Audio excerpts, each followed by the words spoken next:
Dans cette capsule, nous allons corriger un exercice Python sur le thème principal des techniques et des mathématiques. Et il s'agit en l'occurrence de l'exercice 4, qui est surtout destiné à manipuler les listes. Alors bon, voilà, on initialise une liste, puis on effectue un certain nombre d'actions. On va utiliser les méthodes dédiées aux objets listes. Alors commençons par le commencement. Je vais ouvrir Igle. Le commencement étant d'initialiser la liste. Je la mets dans une variable que je note liste. Ensuite, bon, il faut que je mette un petit peu en forme tout ça. Donc voici comment je vais m'y prendre. Alors là, je vais utiliser la méthode center des objets string qui fait la chose suivante. Donc elle est appliquée à un string, la liste initiale en l'occurrence. Elle crée une chaîne de caractères de 50 caractères. Elle met le string en question, c'est-à-dire liste initiale, au centre. Et de part et d'autre de cette chaîne de caractères, elle met ce qui est indiqué ici, c'est-à-dire que des caractères tirés du 6. On verra tout à l'heure ce que ça donnera. Là, la première, ce qu'on me demande en premier, c'est d'afficher la liste. Alors, on va l'afficher dans un premier temps, même si ce n'est pas demandé explicitement. On va afficher la liste. Alors, c'est pour ça, bien entendu. La liste, c'est ce qu'il y a dans l'ombre, et je vais aller à la ligne directement. Hop, voilà, à l'aide de l'anti-slash n. Ensuite, alors ensuite, je vais aller à la ligne, encore, et je vais inviter l'utilisateur, à l'aide du mot entrée, d'avoir une action, puis en fait d'appuyer sur la touche entrée. La var rien ne servant à rien. Cette fois-ci, alors, j'explique que je vais que je vais trier la liste. Donc je reprends l'utilisation de ma méthode center, et là je vais trier, alors en utilisant pas un algorithme de tri, on va pas s'embêter avec ça aujourd'hui, on va juste utiliser la méthode sort de l'objet liste, et ça va trier. On passe à la suite. Alors non, il faut afficher, avant de passer à la suite, il faut afficher la nouvelle liste triée. Puis j'invite l'utilisateur, quand il est prêt, quand il a bien consulté le résultat et que ça marchait bien, à appuyer à nouveau sur la touche entrée pour pouvoir poursuivre le code. Et là, cette fois-ci, l'exercice me demande d'ajouter l'élément 12 à la liste. Alors c'est implicite que c'est à la fin de la liste, et afficher la liste. Alors là on va juste utiliser une autre méthode qui est la méthode append. Et là j'ajoute 12. Ensuite, bon, je continue, j'affiche ma nouvelle liste avec 12 en plus. J'invite mon utilisateur à appuyer sur Entrée pour passer à la suite. Et là, on me demande de renverser et afficher la liste. Alors, pour renverser une liste, il y a également une méthode qui est la méthode reverse. Là, je fais mon petit affichage, j'annonce que je vais faire un retournement, et je retourne maintenant la liste nombre à l'aide de la méthode reverse. Je vais aller un peu plus vite, j'affiche, et j'invite l'utilisateur à appuyer sur la touche entrée. Ensuite, je passe à la question suivante, qui est de déterminer l'indice de l'élément 17. 17 étant un élément de la liste. Alors, retournons. Là, donc, je vais utiliser, pardon, la méthode index appliquée à ma liste, et il suffit de mettre en argument l'élément dont je cherche l'index dans la liste nombre. J'affiche, je passe au suivant. Hop, hop, hop, hop. Et là, c'est de retirer un élément. On veut enlever l'élément 38, il est bien présent dans la liste, et afficher la liste. Alors, on va faire ça. Là, on utilise la méthode remove.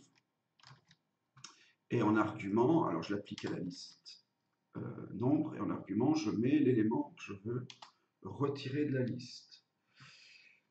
Je poursuis. Je poursuis, je poursuis. Cette fois-ci, alors cette fois-ci, je ne sais plus quelle est la question, on va voir ça. Afficher, ah bah c'est que des affichages de sous-liste en fait. Alors on va les faire les unes après les autres quand même. On annonce, à moins que ce soit déjà fait, non, on annonce à l'utilisateur qu'on passe à des affichages d'indissage. Alors je veux, dans un premier temps, je veux afficher, alors attendez, je reviens à la question, la sous-liste du deuxième au troisième élément. Pour ce faire, la syntaxe, c'est d'utiliser le premier élément de points, celui qui suit le dernier élément. C'est-à-dire que le 1 est inclus, je prends l'élément d'indice 1, et je ne prends pas l'élément d'indice 3. Donc je vais de 1 à 3, 1 inclus, 3 exclus.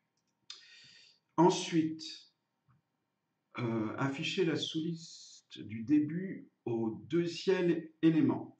Alors cette fois-ci, il n'y aura qu'un seul nombre. De part et d'autre, là, de part et d'autre du 2 points, il y a 2 nombres. Là, j'en ai qu'un. Et comme je demande d'afficher jusqu'à un indice, je ne mets rien au début, je mets jusqu'à l'indice 2, ce qui signifie que, effectivement, je vais avoir la sous-liste du début jusqu'au deuxième élément. Alors, le deuxième élément, alors attendez, qu'on soit précis, le deuxième élément, c'est celui d'indice 1. Là, j'ai tous les éléments jusqu'à celui d'indice 2, 2 exclus. Ça me fait donc l'indice 0, l'indice 1, c'est bien les 2 premiers éléments. Je réponds bien à la demande. Ensuite, troisième élément à la fin de la liste, alors c'est un petit peu le contraire. On va mettre le premier nombre, enfin le premier indice qui m'intéresse. Alors je veux le troisième élément, ça va être 2. 2 correspond au troisième élément. Il est inclus, et donc là je vais jusqu'à la fin à l'aide de cette syntaxe.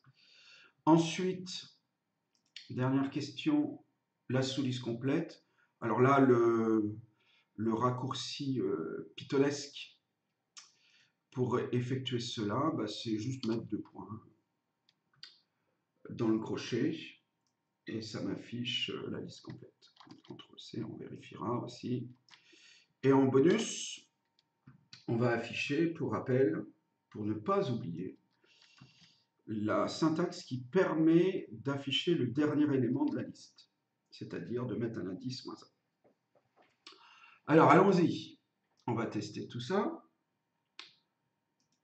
Hop, on sauvegarde. Alors, voyons voir si le comportement est...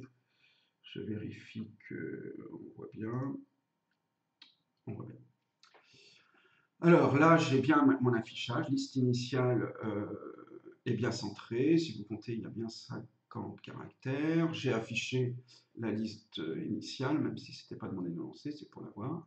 Et là, donc, on invite l'utilisateur à appuyer sur la touche Entrée et à passer au code suivant, qui est tri, qui qui est de ranger dans l'ordre croissant la liste, les éléments de la liste, nombre, et ça marche bien. On m'invite encore. Là, ça va être d'ajouter un élément. Est-ce que ça rajoute 12? C'est le cas. Ensuite, j'inverse l'ordre des éléments de la liste. Ça marche bien. Alors, j'inverse l'ordre de la liste précédente. Je n'ai pas dit que je la rangeais dans l'ordre décroissant. Si je voulais la ranger dans l'ordre décroissant, il aurait fallu que d'abord j'applique la méthode sort, puis reverse. Donc le comportement est normal. Ensuite, je vais repérer l'élément d'indice 17 dans la dernière version d'Alice, pas la version initiale.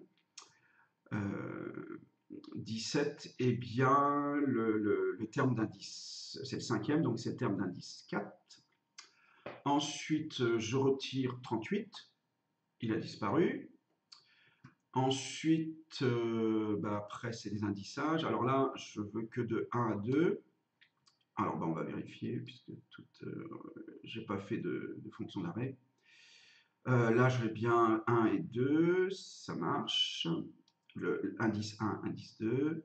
Alors, attendez, je vérifie encore. On voit plus guère. On voit plus guère. Attendez. On va... Oh bah, flûte. Flûte, flûte. Où est-il? Voilà, on va faire ça. Là, normalement, on doit voir. Voilà. Je mets légèrement à droite du code. On voit, c'est moi qui gêne. Ce qui est important, c'est ça. Voilà. Donc, là, c'est tous les éléments de nombre ici. Tous les éléments de nombre jusqu'à celui d'indice 2 non compris. Donc, ça fait bien 12, 72. C'est tous les éléments de la liste à partir de 2, de l'indice 2, pardon, ça fait 25, 17, 10, ça marche. Tous les éléments de la liste, ça marche. Et le dernier élément de la liste, c'est 10, ça marche. Voilà. Je vous remercie d'avoir suivi cette capsule. À très bientôt, j'espère.